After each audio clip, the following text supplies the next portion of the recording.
Hello my dear students, आज हम करेंगे क्लास 9th की हिंदी की वर्कशीट नंबर 44। बच्चों, आज हमारी डेट है 27। विद्यार्थी के नाम में आपका नाम आएगा और कक्षा अध्यापक के नाम में आपके टीचर का। ठीक है बच्चों, आज हम पढ़ने वाले हैं व्याकरण खंड। ठीक है बच्चों, तो स्टार्ट करते हैं। मनुष्य एक सौंदर्य प्राणी है, अर्थात अधिकांश मनुष्य को सुंदरता आकर्षित करती है। उसकी इसी प्रवृत्ति ने अलंकारों को जन्म दिया है। अपनी उम्र, क्षमता, ज्ञान, आयु और अलंकार के अनुप्रास अनुसार सभी किसी न किसी विचार, व्यक्ति, वस्तु, रचना की सुंदरता के कारण प्रभावित होते हैं, जो कि उन्हें अच्छी लगती है। किसी भी व्यक्ति, वस्तु की सुंदरता दो कारणों से होती है, एक बाहरी रूप व सजावट तथा दूसरा या गुण के कारण। ठीक है बच्चों, कवि या कलाकार सामान्य मनुष्य की अपेक्षा थोड़ा अधिक बुद्धिमान और कुशल होता है। वह ऐसी रचनाएं करना चाहता है जो सौंदर्य के कारण लोगों को आकर्षित करे और लोग उसे पढ़ें।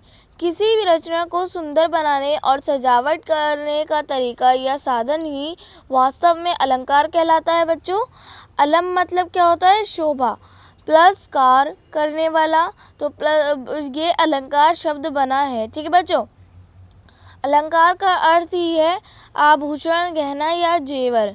जिस प्रकार कोई स्त्री कितनी भी सुंदर हो, लेकिन गहना उसके शरीर की सुंदरता को और बढ़ा देता है, उसी प्रकार अलंकार ऐसा साधन या तरीका है जो कविता की बनावट, शब्द, भाव और अर्थ की सुंदरता को बढ़ा देता है। जिस प्रकार सोने, चांदी आदि के आभूषणों से शरीर की शोभा बढ़ती है, उसी प्रकार अलंकारों से काव्य की। ठीक है बच्चों, फिर ये अलंकार यहाँ पे बताया गया है कि कविता रचना के लिए अलंकार को ब्रह्मा, केशव आदि विद्वानों ने बहुत महत्वपूर्ण माना है। उनके अनुसार अलंकार कवि को सामान्य व्यक्ति से अलग करता है। जो रचनाकार होगा वह जाने या अनजाने में अलंकारों का प्रयोग करेगा ही। इनका प्रयोग केवल कविता तक सीमित नहीं है, वरन इनको गद्य में भी देखा जा सकता है। ठीक है बच्चों, फिर यहाँ पे हमें अलंकार के भेद और प्रकार दिखा रखे। भेद कौन कौन से बच्चों? इसके शब्दालंकार, अर्थालंकार, उभय अलंकार।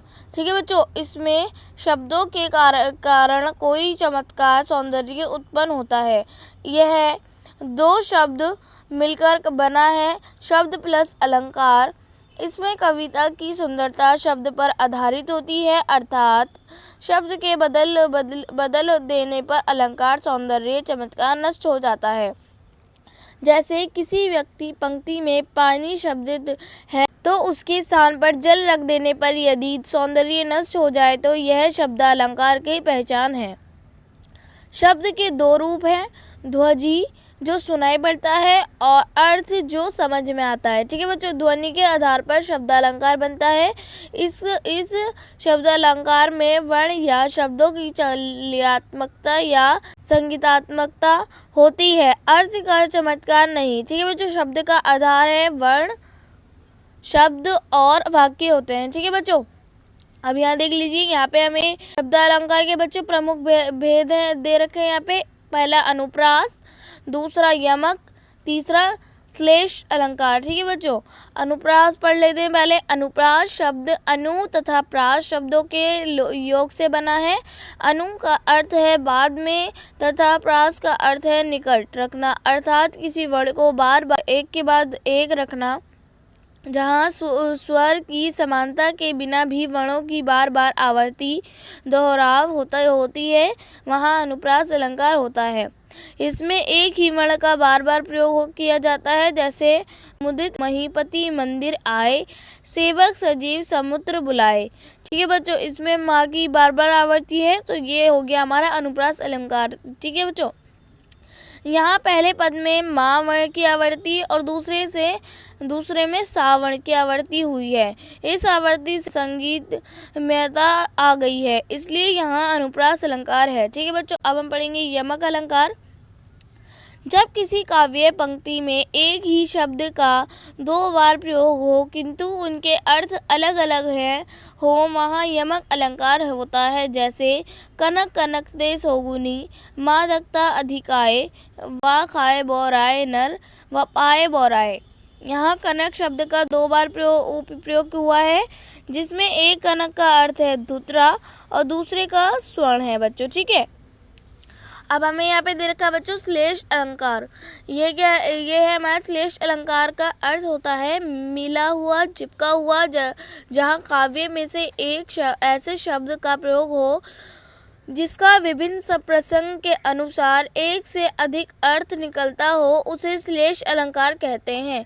इस अलंकार में अनेक अर्थ वाले शब्दों का प्रयोग किया जाता है। जैसे रहीमन पानी राखिए, बिन पानी सब सून, पानी गए ना उबरे, मोती मानुस चून।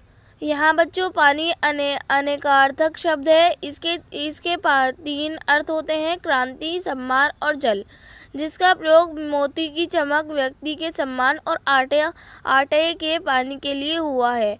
ठीक है बच्चों, अब नीचे हमें कुछ क्वेश्चन आंसर दे रखे हैं बच्चों। यहाँ पे निम्नलिखित पंक्तियों में कौन सा अलंकार है और क्यों। ठीक है बच्चों, तो बच्चों पहला क्या है हमारा, जन रंजन मंजन, दुंजन मुंजन रूप सूर भूर।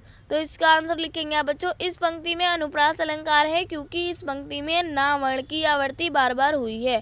ठीक है बच्चों, फिर हमारा सेकंड क्वेश्चन है बच्चों यहाँ पर, मैं मोरी मैं नहीं माखन खायो।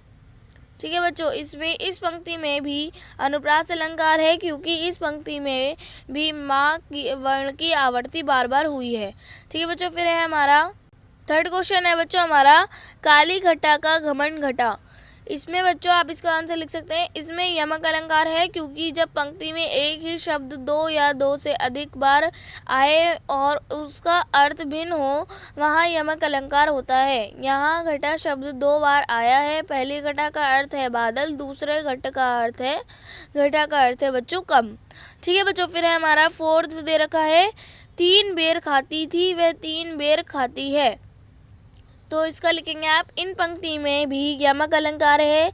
यहाँ भी एक शब्द 2 बार आया है और दोनों का अर्थ भिन्न है। एक बेर का अर्थ संख्या में से है, दूसरे बेर का अर्थ समय से है। ठीक है बच्चों, फिर है हमारा 6 है, रघुपति राघव राजा राम। तो बच्चों आप इसका लिखेंगे, इस पंक्ति में अनुप्रास अलंकार है क्योंकि यहाँ राम की आवृत्ति बार बार हुई है। ठीक है बच्चों, तो बच्चों हमारी वर्कशीट यहीं पे कंप्लीट होती है। इस वीडियो को जरूर लाइक कीजिएगा और अगर आपने मेरे चैनल को सब्सक्राइब नहीं किया है तो प्लीज़ मेरे चैनल को सब्सक्राइब कर लीजिए और बेल आइकन को ऑल पे सेट कर दीजिए ताकि मेरी आने वाली हर वीडियो का नोटिफिकेशन आपको सबसे पहले मिले। ठीक है बच्चों, तो मिलते हैं नेक्स्ट वीडियो में, तब तक के लिए टेक केयर, गुड बाय।